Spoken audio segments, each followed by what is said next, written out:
Hello card makers, I'm Tricia at Club Scrap and this is the Regatta Card Kit workshop. I'm so glad you've joined me, but if you have your kit, you're going to want to set those 12 envelopes aside along with the washi tape, the tags, the beautiful ribbons we found to go with this more nautical masculine theme, and then we have these 4 wafer thin anchor charms which are really perfect for card sending. Not only the making but the sending. So I've got my cut aparts here and my paper, and also most importantly I do have a copy of my printed instructions, my guillotine trimmer, and an accordion pocket file. Wow, that's a big mouthful. So if you're brand new to making cards with me, a couple of things. If you don't have the accordion pocket file to help you stay organized, I have a video that will help you make this from just a few sheets of 12 by 12 paper and some basic supplies. This is the key component to staying organized by using as little space as possible. However, if you don't have this, just designate 4 piles on your work surface, label each one A, B, C, and D, and then as we trim papers, they'll go into the designated pocket that corresponds with the set of cards that we're making. Okay, so the first step is just getting organized to set ourselves up for success. So I'm going to take all the paper that we've included in your kit and let's organize it according to the order we'll use it. The first thing we're going to trim is this beautiful print. So I'm just going to take the print out of the stack I'm holding in my arm and put it face down on my trimmer base. Looks like we're going to use another print right away to trim. So I'm going to take the second one, put it down there as well. Then find one of the red plain papers in your stack.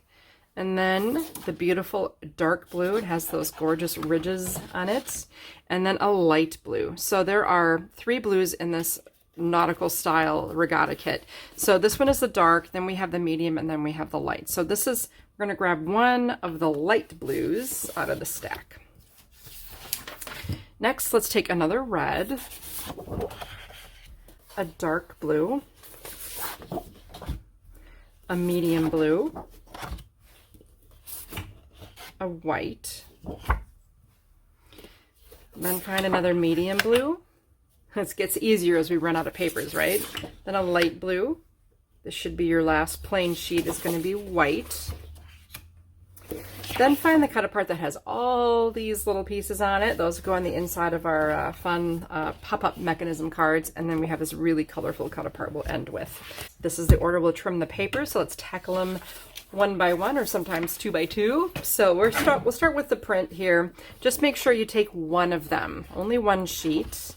And we'll put it into the trimmer any old way because this paper can be rotated in any direction. And we're going to cut at 6 inches. Now one of these 6-inch strips gets rotated and we'll cut on all the even numbers. This is nice and easy. So start at 10, then 8, and 6, 4, and finally 2. 10, 8, 6, 4, 2. How easy is that? All of these strips go into pocket or pile B. B as in boy. And take the next strip. This one we're going to trim just a little bit differently. We'll start at 11, then 9 1/4, 7 1/2, 5 3/4, 4, and 2. Gather up all of those pieces. You'll notice that we have some that are still like this 2-inch size, and then we have these medium-sized ones that are a little smaller, a little narrower, and then we have this one that's 1 inch wide. That's going to go in pocket D for didn't use quite yet, or use at your discretion, and then those other strips went with their mates in pocket B. If you're new to using this trimmer, make sure you're always stabilizing the paper on the clear bar before you bring the blade down. And if I'm going too fast, feel free to adjust the playback speed by going into your settings gear wheel on your YouTube channel and adjust the playback speed to like 0.75 to make me a little bit slower. The next sheet we have on the stack is the print, and we want to check the grain direction this time. So I'm going to hold the paper by one of the long edges and study what it does. It dips pretty easily. I'm going to rotate one turn, and this paper is very stiff in this direction. So now that I've discovered the direction that the paper dips easily, I want this paper to land in the trimmer so it's dipping top to bottom. And then I'm going to take the sheet of red and repeat that test. So here it's dipping top to bottom. I'm going to put the print on top since it tends to cause some slippage, and cut the red and this print at the same time. Remember, dipping top to bottom. So our first trim is at 8.5. Stabilize, and then rotate both pieces. We'll cut at 9 3/4 and 7. Now this piece becomes a card base. We're going to set this aside to be scored. We won't file it quite yet. Then the next pair of strips that we created with that cut, we're going to cut this horizontally at 7 3/4. This is a panel used in card set C, and we did create 2 small scraps, which I'll set into the D pocket. Then there's one more, even skinnier little strip that we created, so I'm going to trim that horizontally at 7 1/4. This is another nesting panel for card set C, and some scraps. Finally, we got this last long 12-inch strip. Let's go ahead and cut that, let's see, at 9 1/4 and 4 1/2. So this piece that still is in the trimmer, rotate it so it's vertical and cut it 3 1/4. Okay, so we made a set of panels and another set of panels that nest, okay? Both of these are used in set A. Then there's a really small rectangular shape that can go in D, and then we do have some tiny little pieces. Up to you if you want to just put them in the circular file or use them. Now, guess what? We get to do all of that one more time, because these same cutting instructions are used for a total of 4 sheets of paper. So I'm taking this beautiful blue, dark blue, checking for dip, and it wants to go this way. So that goes down into the trimmer. This light blue wants to go this way as well, and we're going to repeat. So once again, 8 1/2. And rotate and cut at 9 3/4 and 7. Put this in the pile to be scored, and grab the next pair of strips. This is currently 2 3/4 by 8 1/2. We're going to cut this horizontally at 7 3/4 and pop this in pocket C. Here's a scrap, and then this other thin strip, we're going to cut a little bit narrower here. We're going to make it 7 1/4. Again, pocket C with a scrap. Finally, take the 12-inch strip. We'll cut it 9 1/4, 4 1/2, and again, this is important.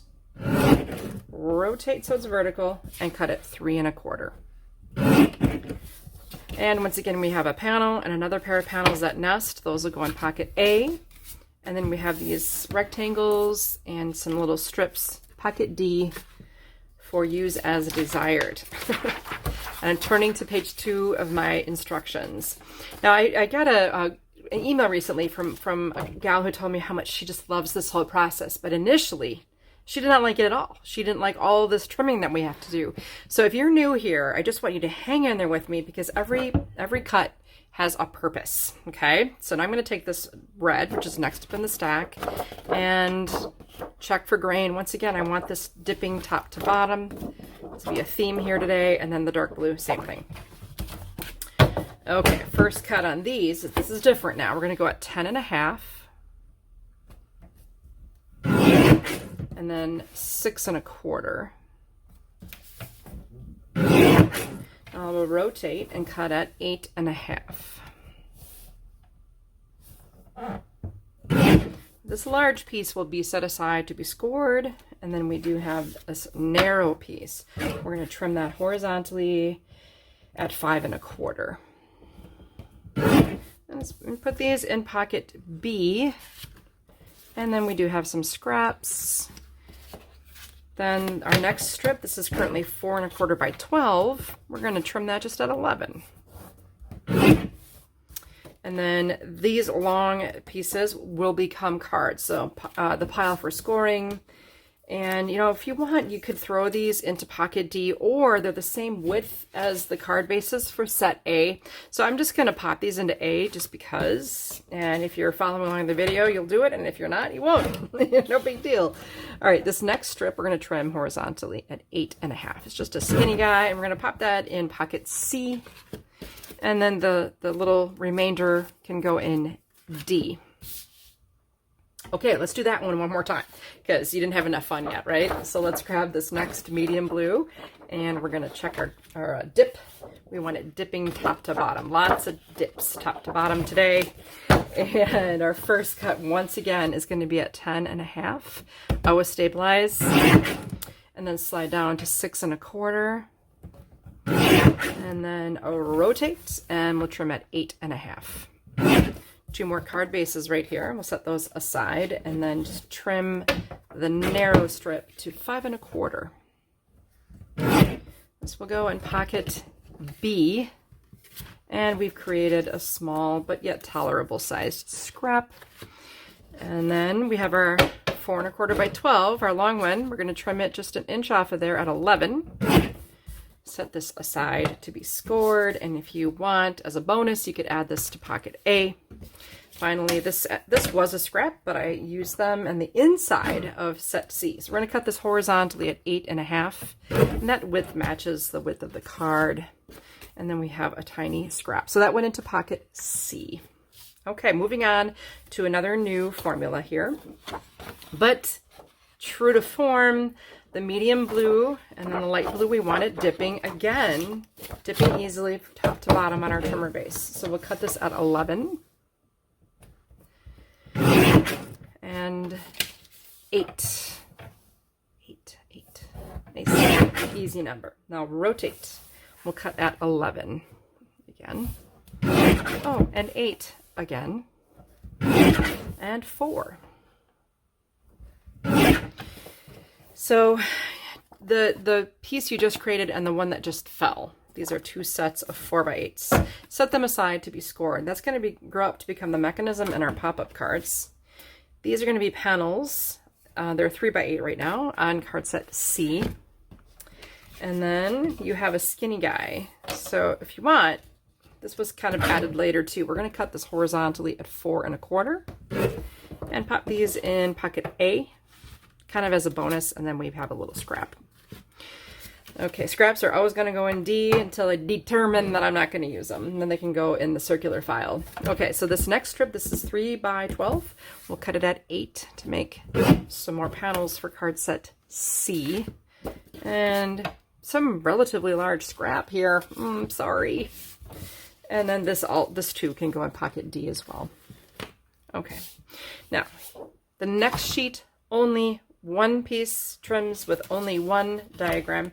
We're going to make the little accordions that pop up in the middle of these cards. So this white piece right here is what we're going to be making along with just 1 panel. So once again, grain direction is kind of important here. You can see that paper dips most easily from top to bottom. We'll cut at 9.75, 7.5, 5.25, and 3. Now I decided to turn this into another panel. So we're going to rotate this 3x12 and just cut it at 8. Now I'll go in pocket C. Here we have a scrap. And then these pieces, all these strips, there should be 4 the same size. Those will be set aside to be scored. Now we're moving on to the cut apart. So again, if you're new here, sorry for all the cuts, but it's what makes this so smooth. It will be the fastest way you've ever made a dozen cards in your life. Okay, it's worth it. This is just the upfront work.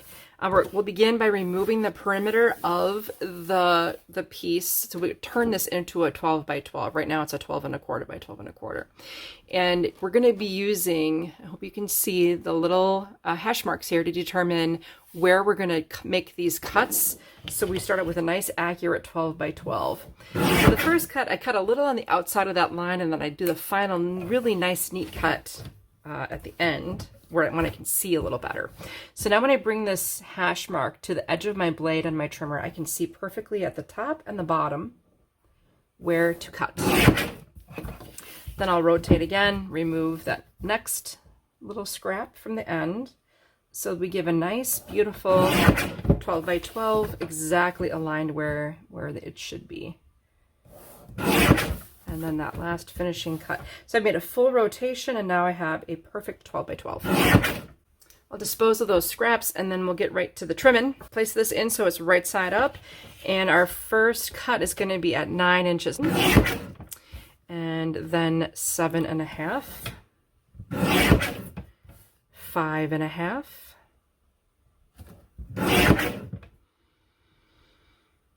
And 2 3/4. So I have to try to cut on the nearest 1/4 inch. Okay, so these two pieces get trimmed exactly the same on all the even numbers, makes it nice and easy. So we'll go 10, 8, 6, 4, and 2. So all these little guys are for set A, so I'll pop those in there and repeat for the next strip.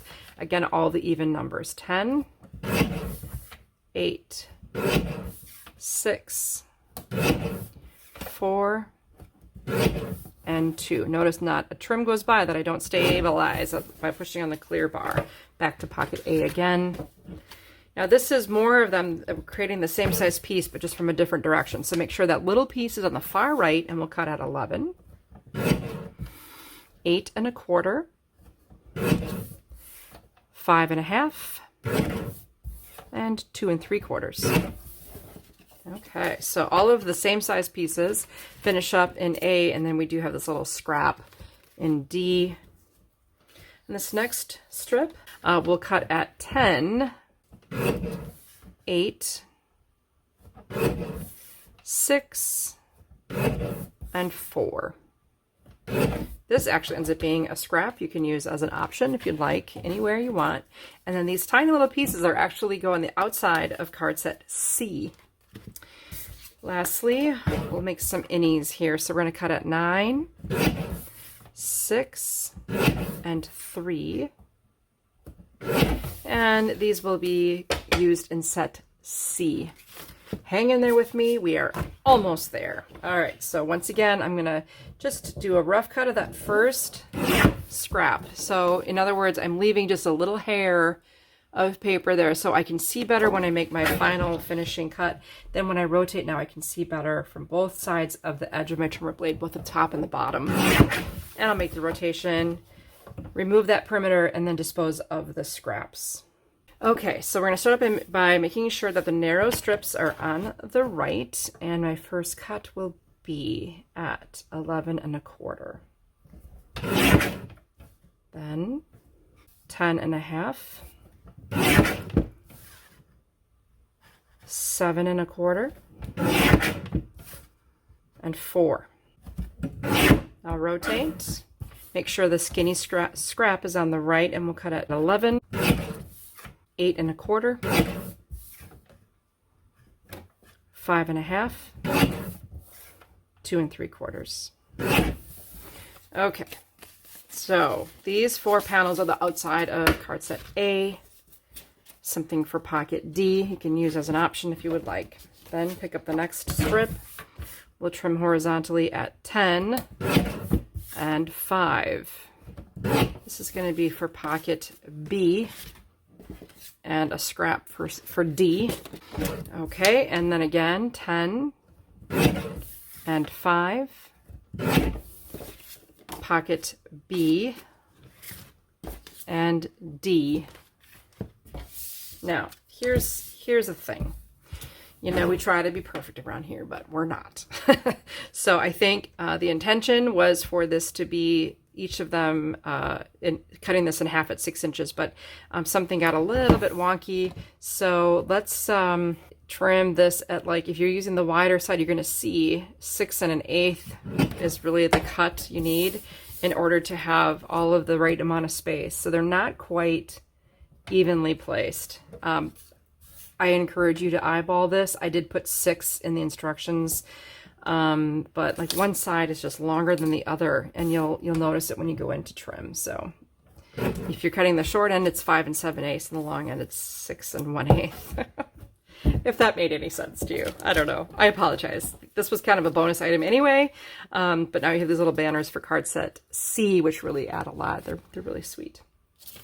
Okay, we've reached the end. That's step 7 of our trimming process. And again, if it felt like a lot of trimming to you, I apologize. It's just sort of this necessary evil. And remember, we just made 12 cards, 12. So it's kind of cool. It's time to score. I'm going to swap out my trimmer for a score pal. Just make sure that you understand your trimmer is holding this accordion pocket file up. So usually I support it with my hand and then lay the card folio on its back while I get my score pal. Okay, you're gonna have a big pile of pieces here. I'll straighten it out and maybe try to tackle these pieces in the order in which they were created, so we can just work from the top of the pile down for the most part. So you have a series of these, I believe 2 1/4 by 12. We're gonna do something kind of different with our scoring. We'll start at 3 and 9, and then we're gonna flip this paper top to bottom or bottom to top, whatever, and score at 6. It's because these are gonna become accordion folded. So again, that's 3 and 9, flip, and 6. So 3, 9, flip, 6.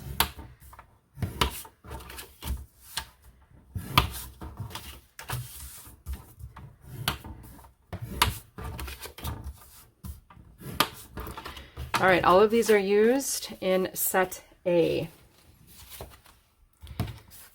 Next, we have a series of 4 pieces that measure 4 by 8. Now, what's interesting about these is we're going to put them vertically into the score pal. So you should see 4 here and 8 down here, and we'll score at 2.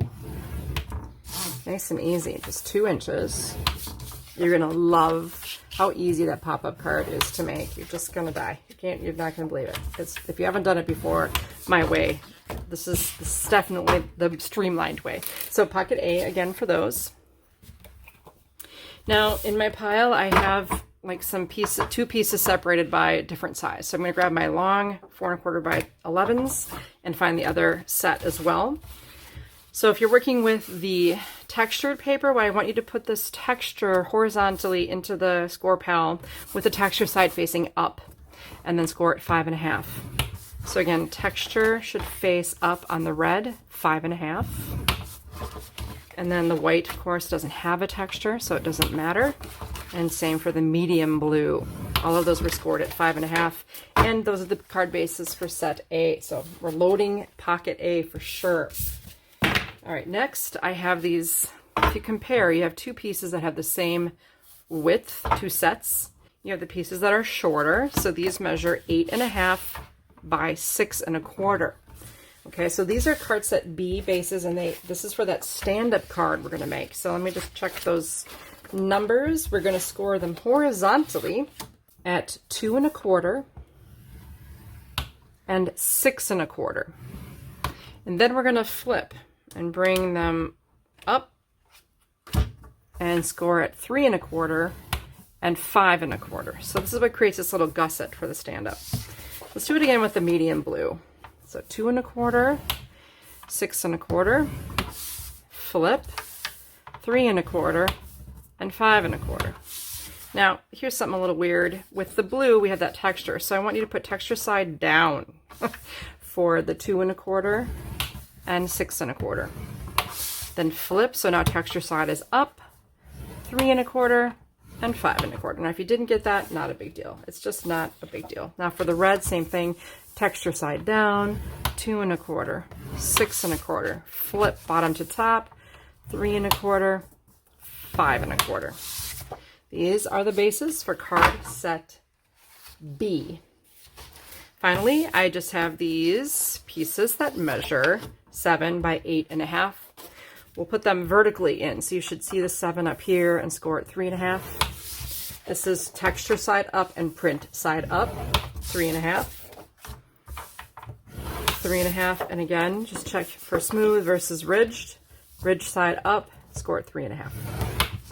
And these are used in pocket C, and now we're ready to finally make some cards. We'll begin by taking everything out of pocket A. Let's quite a bit in there, especially with all of those any sentiments for the pop-up. We have these cute little strips. And just kind of organize things by size so that it's easy to identify what we're working with. You have larger panels, medium panels, and then your sentiment panels. We have our card bases and our mechanisms, all kinds of things going on here. So maybe we can begin by just taking the card base that's been scored, fold the card in half so that the bump of the score line will be buried on the inside of the fold. So that alliteration there will hopefully help you remember. Bury the bump on the inside of the fold. I know a lot of you say that now, just automatically bury the bump, and you intuitively do that. So bury the bump here. And then with our final dark blue card base. And what we're going to do is make one card together, otherwise we could be here for a while. So we're going to do one card together, but first we'll distribute all the pieces. So every card that you make is going to be ready to assemble. You just repeat by following the same steps. So every card also gets this long white strip, which is the mechanism. And then every card also gets a pop-up piece. This is the one that's been scored once through the center. So let's do the medium blue here, the light blue here, the light blue here, and the medium blue here. So I'm laying that on the red. You know, you can kind of see the card base color. Okay, now let's distribute, and I'm just looking at my instruction document on page 3, following along what I think is happening. It doesn't really matter how you distribute these colors and panels. Just use, you know, common sense. You want to distribute and create contrast sometimes between the colors. So I'll start with light blue, then I'm going to go print, and then I'll go red and dark blue here. There's another panel set that's just slightly smaller. So those are going to be dark blue to create contrast. We'll add some bright red to this one. Love that. Here we're going to do the print, and then here we'll do the light blue. Okay. And then finally, we have our sentiment for the front. So of course, vertical. And then we'll do 2 horizontal, which is kind of nice to have that variety. Now in my actual card samples, I used a blue strip on the front here and a light blue strip here. And then if you want, you're going to have extra strips. You could use one on the inside as well. I can maybe add a, let's see, this is a blue card. I could add a bright blue strip to this and maybe a red to this one if I wanted to. We have all of these sentiments. So the vertical cards are going to have, or the horizontal cards will have vertical sentiments. It's kind of weird. So we have open it, close it, open it, close it. The fun number never ends. Happy birthday. So horizontal card, vertical sentiments. So here we have a vertical card, horizontal sentiments. Things got a little out of order. So I'm going to look for another open it, close it, open it, close it. The fun number ends. Happy birthday. Then we have a really, really, really, really long time ago. Happy birthday. A really, really, really, really long time ago. Happy birthday. So that's everything except for 2 little strips that haven't been distributed. You can do with those what you please. And each card now has been allocated the appropriate parts and pieces so that you have easy peasy assembly when the time comes. So I can take card 4, 3, and 2 and I'm gonna stack them up so they're ready to go for me. And together we're gonna make this one.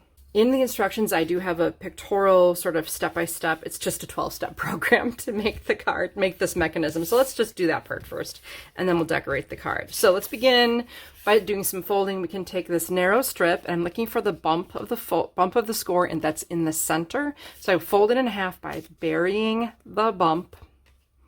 Just make that nice crease, and now we have another bump facing up here that I can bury, which creates what I would call an accordion fold or fan fold. Just make sure all your pieces look nice and even.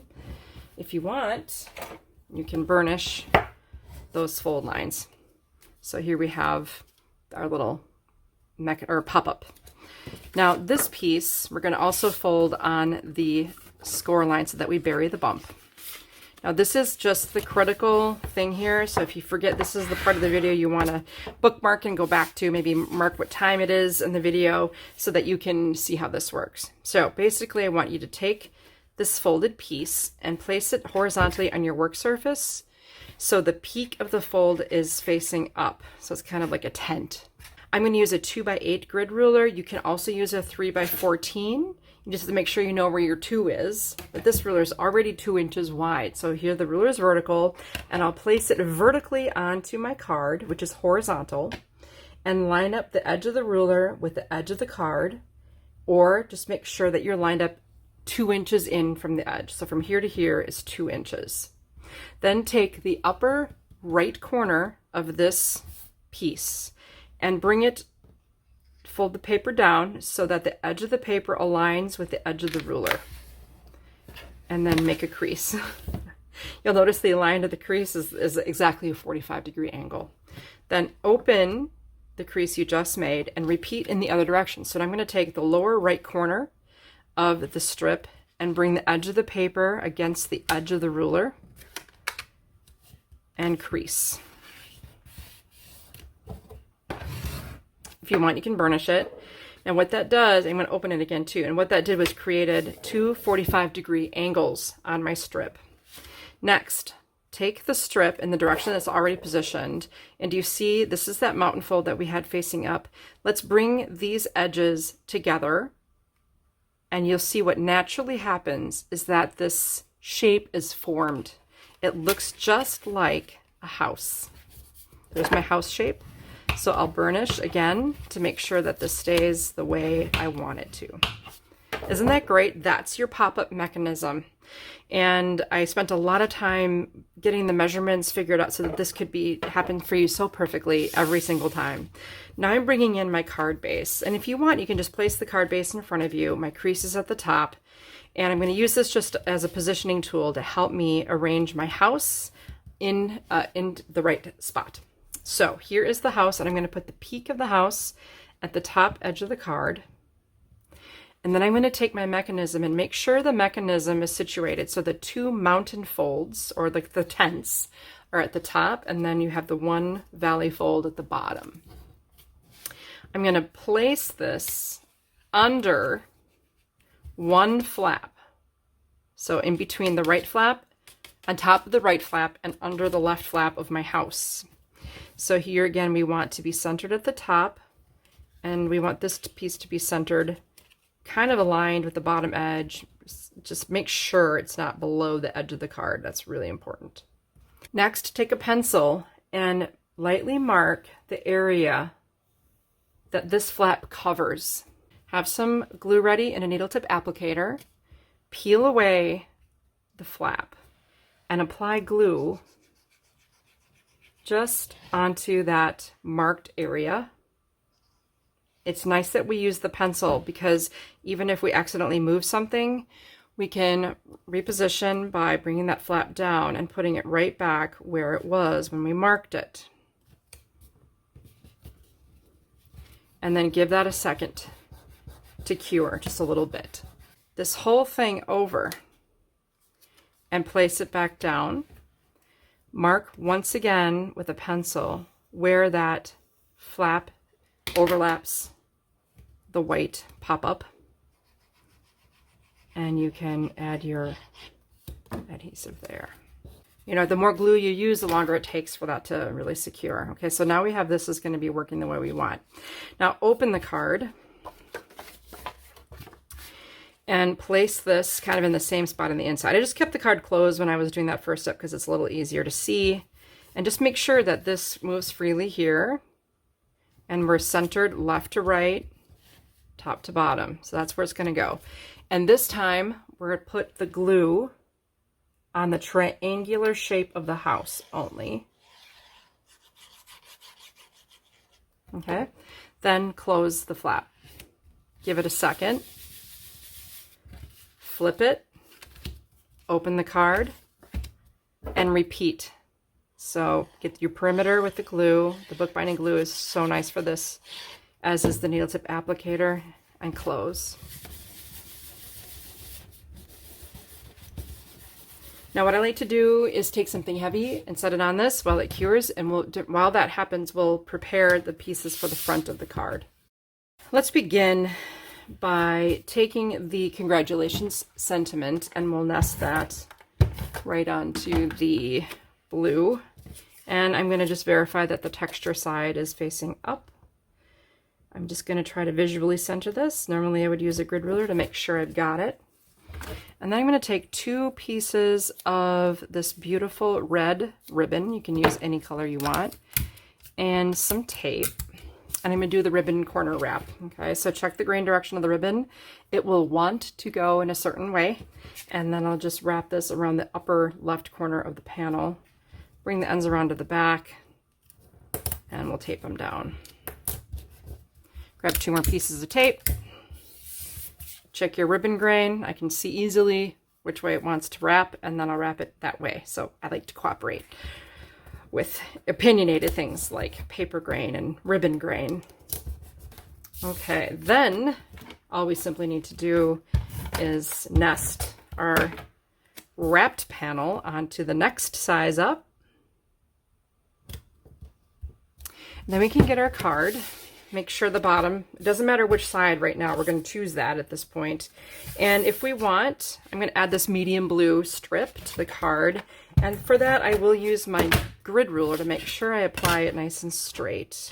I like to make sure my grid ruler is facing up the right direction. And I'll go about 1.25 inches from the bottom edge. Nice straight adhesion there.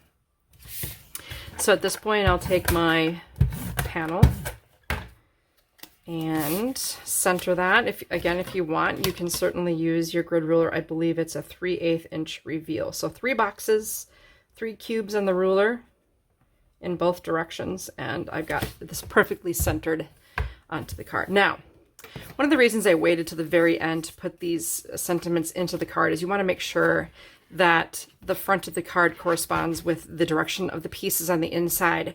Don't ask me how I know this, but it's possible to, if you do this first, you could accidentally attach everything to the front of the card and then have your sentiments be upside down. Again, don't ask me why I would know such a thing.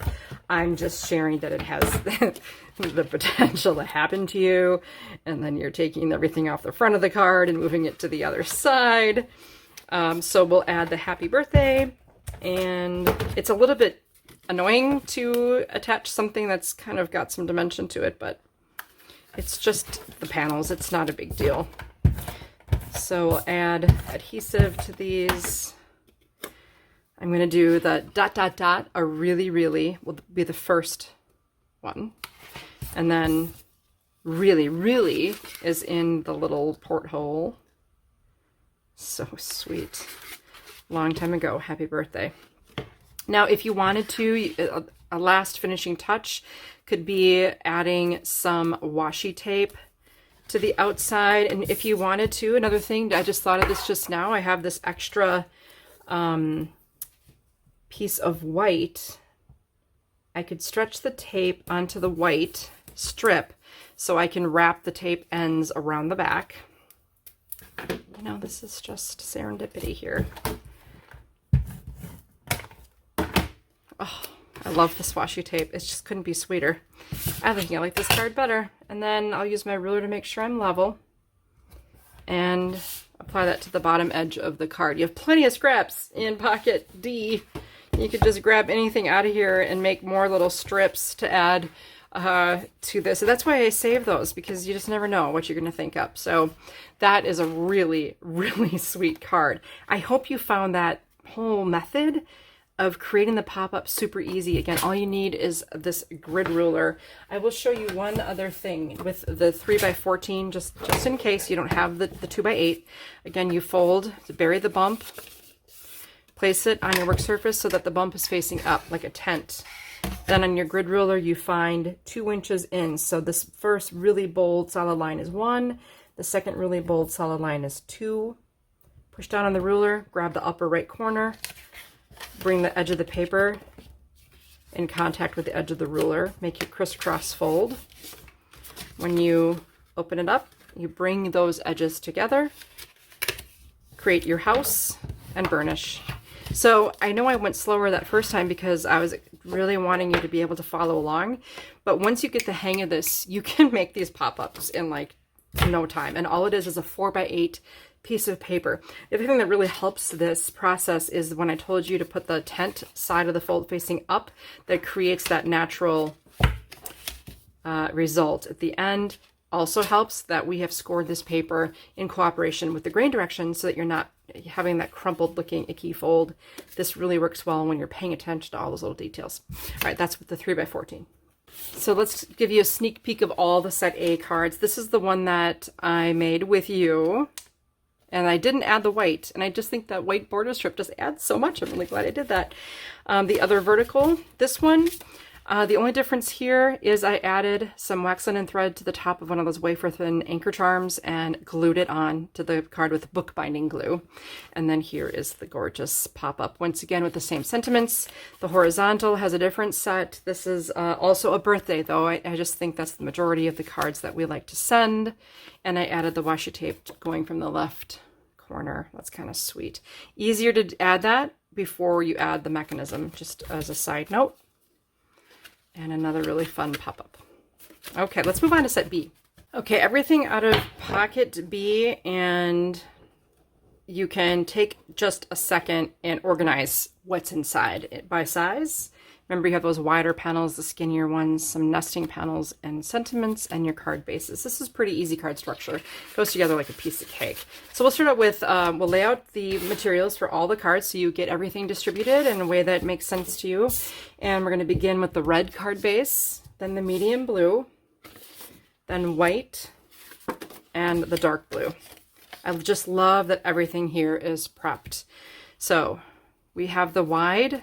This is 2 inches, and I think these are like 1 3/4, so they're a little bit narrower. So each one gets 1 skinny print. Each one gets 2 2-inch prints. So these are the wider ones, and then just distribute them however you want, 2 per card.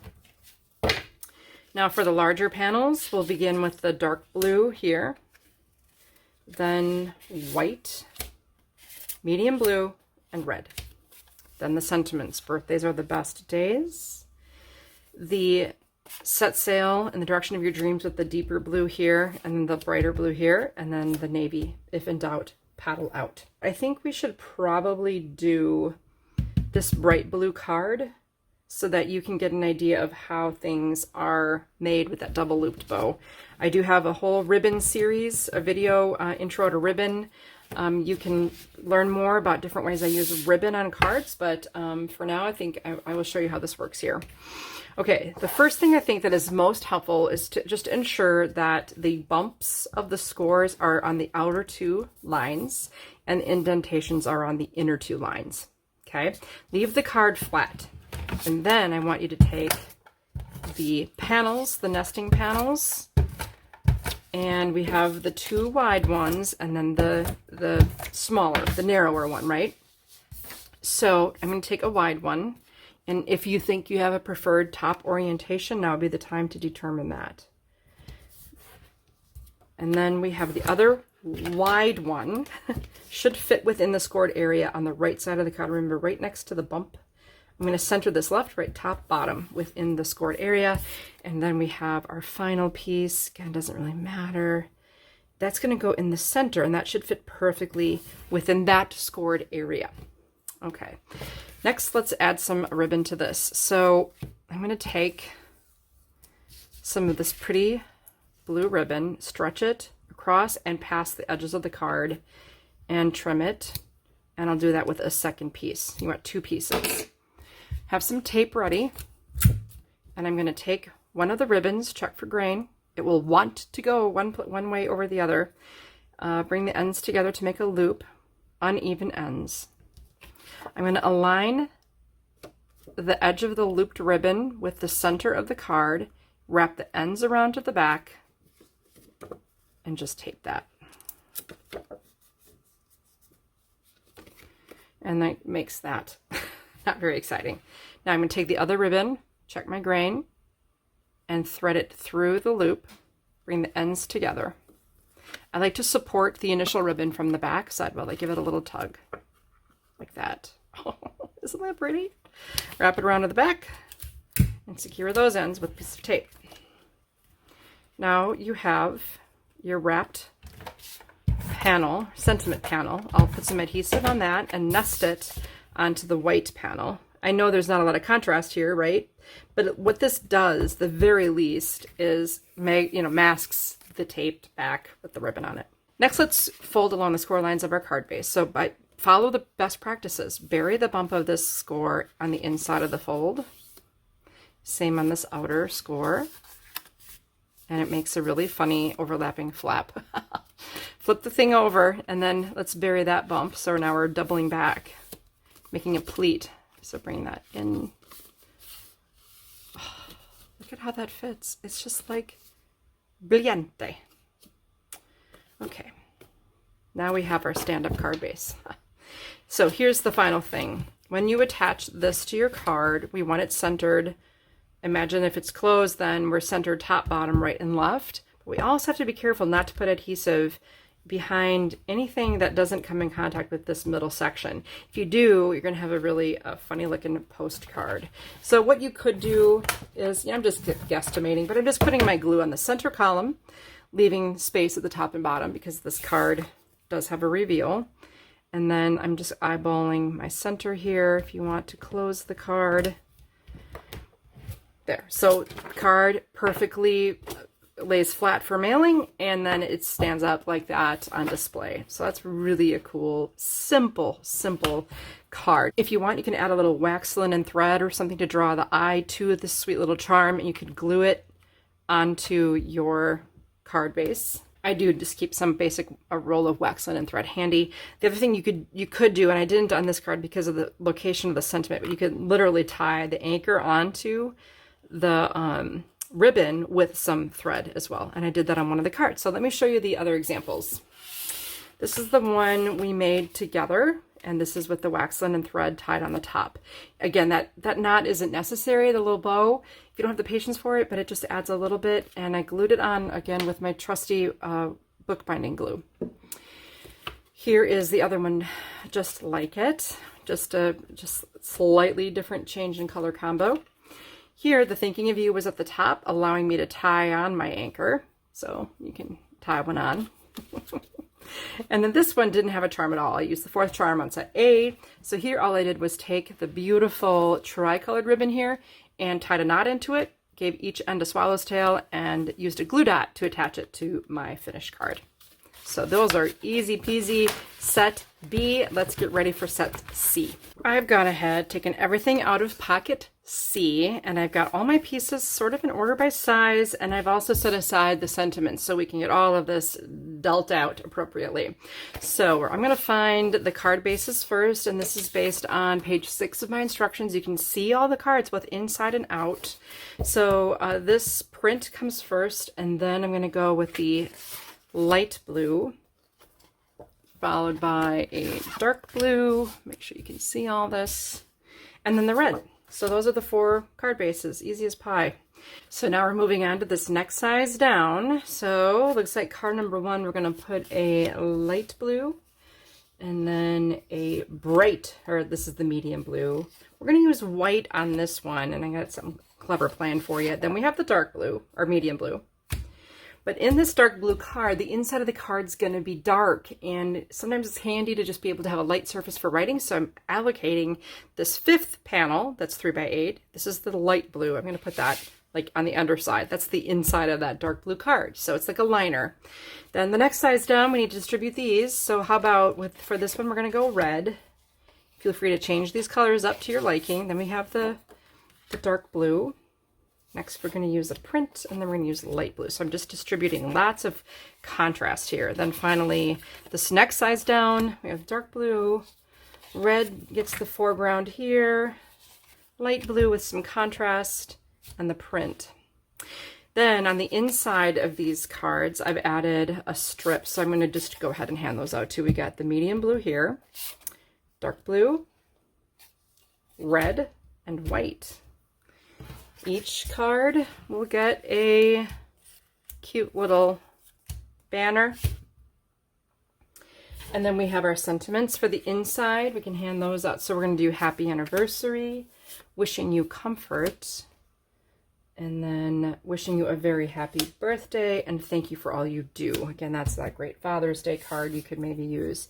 Each card will get one of these chevron white tags.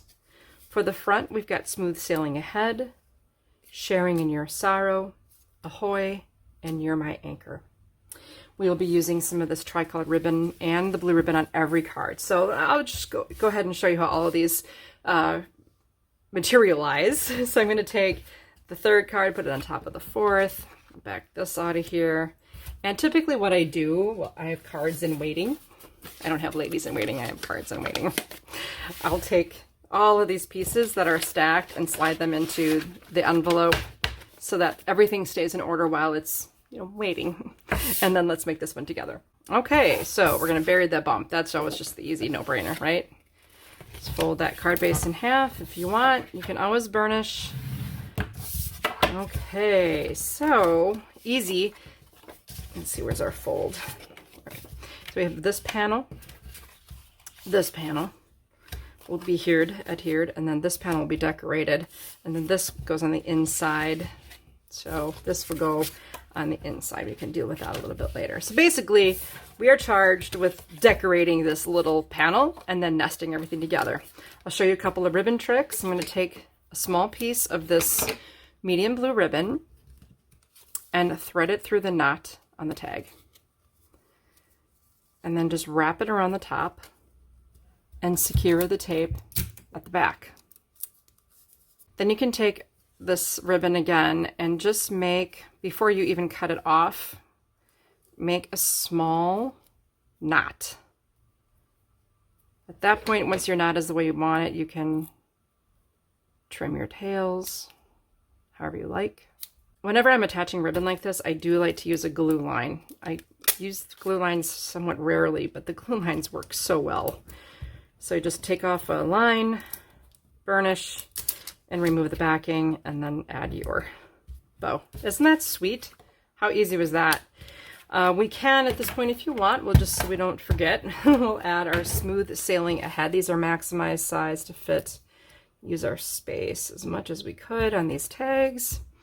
I use the tri-colored ribbon as well to make a swallow's tail. Fold the ribbon in half lengthwise and cut at an angle. And then you can cut off the end. And we're just going to bring it on this, kind of so it comes out the center. Tape, you know, position where you want it, and then tape at the back. Perfect. Then you can take scissors and cut a swallow's tail into the paper just by grabbing it at each end. Nice. Then you go shopping. What is going shopping? Well, you have pocket D, and in there we have all these scraps. So I'm just going to dig for a printed scrap so I can bring some of the color in there. And I'm going to turn this into a banner as well. So I'm just going to cut a V into that. How handy. It's like making ribbon out of paper. And it might be a little long, so I'm just going to cut some of this off. And we could use the other portion on a different card if I wanted to. And then I think we're ready to just do that assembly on the blue piece. So I'm going to start with the addition of the cut apart anchoring strip that's pretty close to the bottom of the horizontal panel. And then I'm just going to plan here. I want this one to be a little shorter. I'll nest that right about here maybe. Then if you happen to have a few foam adhesive circles, I am pretty conservative with my use of things like this, so I just cut them in half to make them go twice as far. And when I do, then I say preserve that little handy pull tab on the circle on each side. So each half has a tab, and it's just so wonderfully easy to just remove the backing then by grabbing the tab. Sometimes I do even use a tweezers for that part just to make it even easier and faster. Okay, so now placing this is, you know, just be careful you don't create unintentional tangents when you place these things. What I'm doing is looking at the tips of all these corners and make sure nothing touches, like that this doesn't touch this. So I'm going to offset that a little bit. I like it. Then simply add adhesive and nest, just as a nesting away here. And you can certainly use a grid ruler. You know, with these long slimline cards, it's sometimes difficult to ensure that everything's level, and the larger the reveal, the harder that is. So I'm just trying to eyeball. But if you're going to use a ruler, which I do recommend, I think it's 1/2 inch. So just get the ruler going. Oh, got to make sure you attach it to the card right side up. I'm sure you've never done that before, right? And the ruler just helped me make sure it was straight.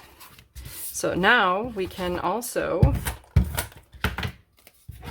I will use my ruler again to ensure that this is nice and level on the inside. And just for fun, if you want, you could add some washi tape. You could go shopping for additional elements or colors or whatever. How festive is that? Smooth sailing ahead. Happy anniversary. I love it. Okay, let's take a look at the finals on these originals that I have here. So we had the horizontal that we made together, and you can see I just added even a little, I went shopping. I added the washi tape directly to the blue here. Again, designer's choice. This is the sympathy card. Same assembly here. Washi tape added. And then we have the dark blue card. This was the one that we allocated that extra light blue panel on the inside. I love how that looks, and just put the red strip right over the top of it along with that extra piece printed chevron end there. You're my anchor. Nice with some ribbon. And I added just like little scraps to the inside. Wow. I mean, so easy. And these cards are absolutely beautiful. You know, the May collection was peony, and for every bit of femininity and elegance we had in the peony collection, we've got all the masculine look going on here with this gorgeous color palette, beautiful papers. Hope you love this kit. And if you do, come on over to the Regatta Page Kit workshop that I have available. And if you really do like this beautiful assembly method of efficiency, where you don't have a lot of waste of your time or your materials, go ahead and take these same exact instructions, repeat them with paper that you probably have in your stash, and make another set of a dozen cards. And then even if you follow the cut apart instructions, you can just trim plain paper to those sizes, and you'll have all the perfectly sized panels ready for stamping and decorating your cards. Please give that a whirl, and if you do, don't forget to check in on our Facebook private chat group, Club Scrap Chat. You can share your finished Regatta cards or your finished any cards, and we'd love to see you over there to cheer you on. So can't wait to see you again soon. Have a good one.